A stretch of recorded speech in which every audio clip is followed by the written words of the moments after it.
was asked 3 times today actually, how much cardio should I be doing to lose body fat? So let's talk about it really quickly and hopefully you can come to a better understanding of how it relates to your overall exercise and fat loss program. The answer to this question is rather complex and very much so individual. So we'll try to keep it simple and to the point. Now, 80 to 90% of people that join gyms are looking for fat loss and toning. And so many individuals come in the gym with the idea of really just getting started on the cardiorespiratory exercise and then maybe later on moving to the resistance training or the weights. They do this for a few things, just because it is all really embedded in their mind that cardio is for fat loss, weight training is for big muscles. But this really isn't the case. And they also feel more comfortable on the cardio equipment. Everybody knows how to operate a treadmill. But they may not feel so comfortable with the weights or the resistance training. So one very, very, very important point to remember is that resistance training burns nearly as many calories as cardiorespiratory exercises. And in some cases, if you're doing resistance training in a boot camp or circuit training type of fashion, it can burn many more calories than your cardio training alone could. So we've also really got to remember that without having some type of resistance training or some weight-bearing exercise in your routine, the body's not really going to have a need to maintain that muscle mass and will metabolize it just as it will the adipose or the fat tissue. So think about this. We need to do something to tell the body that the muscle is important. Keep it and hang on to it. Or you may become what we refer to as a skinny fat person, somebody that's lost a lot of weight, has no tone or definition or nothing really holding up that skin. So one thing that an analogy that I like to use is that cardio will make you a smaller you in general, but resistance training will make you a smaller, better looking, more toned individual. So think about it that way. So we can get a lot of the benefits of cardio if we do our resistance training exercise right in our circuit or boot camp type of fashion, but the opposite isn't true. We can't get the benefits of resistance training just through cardiorespiratory exercise.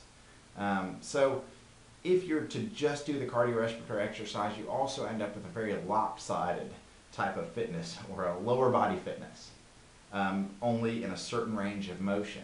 So like if you're kind of like if you're a runner, you really have a very specific type of fitness and are very lopsided. So you're going to also have less overall strength and less flexibility and mobility than if you did both or a workout that combined the two. So the key is doing both, and that's going to get the benefits of both.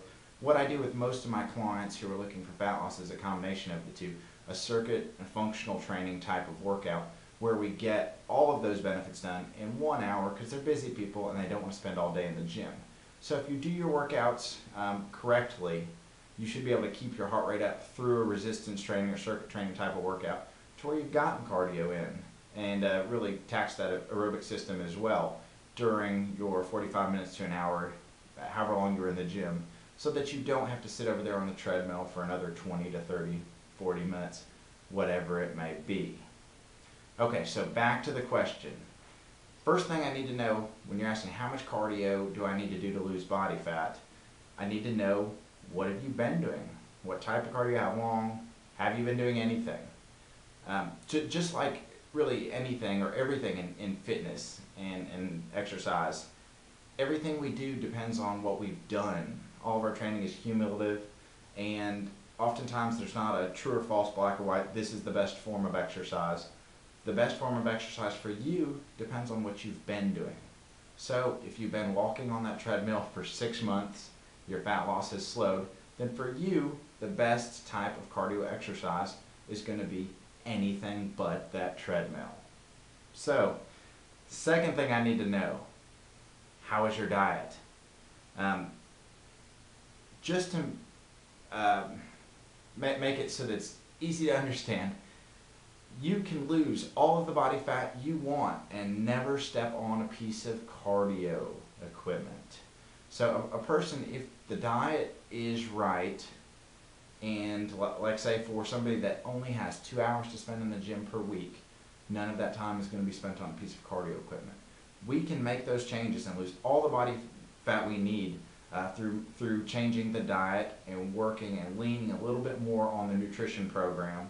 So just to illustrate the point, we don't have to do any cardio to lose body fat. So everything is always going to come back to your diet. How good is your diet? So if your diet's not so good and you don't mind keeping it that way, then yes, you're probably going to need to spend some time on the cardio equipment. Now, with cardio, there's a neat way, I don't know who thought of it back in the day, of kind of describing the variables and the order in which you'll manipulate them to produce more results. They're the FIT principles, or F-I-T-T. The first stands for frequency, or how many cardio sessions are you doing per week. So to produce more results, we might just add 1 session per week. The I would stand for intensity, or what heart rate or training zone are you training at. So we could bump the heart rate up 10 beats per minute, or just train at a higher intensity, possibly incorporate some interval training if we wanted to. The first T would be time. If say you're doing 3 days a week at 20 minutes, we could go to 3 days a week at 30 minutes or 40 minutes. The key is to start low and work your way up. The last T would be type. Change the type of cardio. Unless you have a sport-specific performance goal, like if you're going to be running a marathon, then you do need to stay on the treadmill or running outdoors. Yes, bicycling would be cross-training, but the adaptation that we get from cardio is so specific. If you're wanting to run a quick time in that marathon, you need to be running. Cycling will not do it for you. So if it doesn't really matter, you don't have a sports performance type of goal, change the type of cardio so that the body senses a new stimulus. So that can be changed, and that will typically provide results for a couple weeks. And then FIT, spelled F-I-T-T, National Academy of Sports Medicine, I believe, recommended adding an E on the end for enjoyment. You've got to do some type of cardio that you enjoy. If there's an outdoor activity that you enjoy doing, let your gym time be spent improving your ability to do that outdoor activity. So if it's hiking, yes, be on a treadmill, walking on a very steep incline, maybe on one of the free motion incline trainers. If you like riding a bike outside, you should probably be doing spin class. If you love dancing, and say you go to ballroom dancing classes or something like that, maybe Zumba or one of the hip hop classes is going to be more enjoyable for you. So if you love one type of exercise, don't go do another form that you hate. We all know spending time on a treadmill is time that you're never going to get back. So if you really hate it, find something you enjoy. Or, for the love of God, get outdoors. If there's things you enjoy doing outside, get outside. You don't have to be in the gym.